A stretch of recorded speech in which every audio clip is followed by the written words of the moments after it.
Alrighty, ladies and gentlemen, I got a short video for today where I'm going to be talking about the short anime film called Cencoroll. Now, I know you're probably going to go, but wait, Momo, doesn't Demo already have a video on Cencoroll? Why can't I just go watch that one? And yes, you'd be right. However, at the time of Demo's review, Cencoroll 2 was in production hell for nearly 10 years, and at the time of 2014, there was just a simple preview of the sequel, but nothing else other than that. But considering it just came out earlier this year back in July, and there's been no word on a home release for the second film in question, I felt like it was about time to talk about this short. In case you don't know what Cencoroll is, it's a short sci-fi anime film directed, written, and basically single-handedly animated by one Atsuya Uki. Atsuya also wrote and drew the manga Amon game that Cencoroll was based on. Now, all the way back in 2009, this film kind of not only blew up Atsuya as a creative who single-handedly made one of the better shorts in the 2000s mostly by himself, but basically launched his career to where he now has credits as the original character designer for the Digimon Tri films, as well as a few music videos that he has had in since then. However, since 2009, he hasn't really worked on much other than the production of Cencoroll 2. But as of the writing of this video, Cencoroll 2 was successful in his theater release, and Cencoroll 3 was greenlit for production. So hopefully we get to see Cencoroll 2 very soon in the States, either online or from a home release, or I'll be forced to find another decent rip of the film online like I did with the first one. Please, just let me support this man. Please, for the love of God, let me just support this man. Anyway, here's what you need to know about Cencoroll. I won't be spoiling much of this 30-minute film, so prepare to go in watching it with the basics and going on from there. The film starts with this giant creature appearing out of nowhere from this portal in the city and in this world. It seems like this is more or less a regular occurrence, as one of the side characters mentions.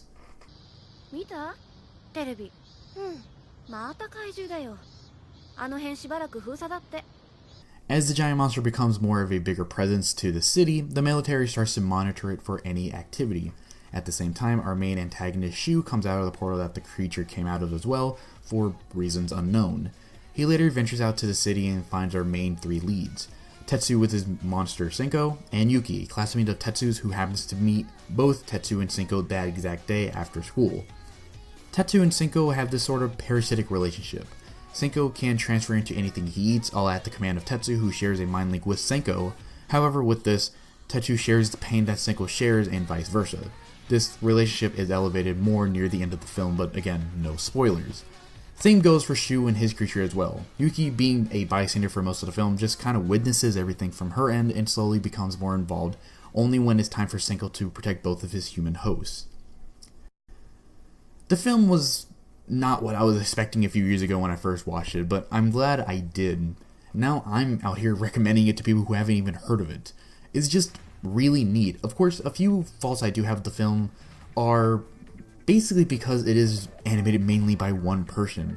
The static backgrounds and the very limited character movement for about 60% of the film are very noticeable, and it can come off as if nothing is happening in the film.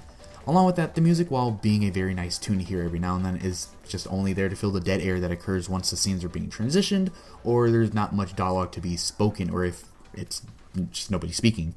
Again, I don't think that's much of a negative, as most films do this, but for Cencoroll, in this instance, there's only so much music that you can play for 3 to 10 seconds before fading out, and then it starts getting repetitive, especially since there's apparently 30 plus minutes of an OST for both Cencoroll 1 and 2 that just recently came out. So I'm not sure how much music there was made for the first film, but it just seems to me there could have been better placement and longer uses of the music in the movie.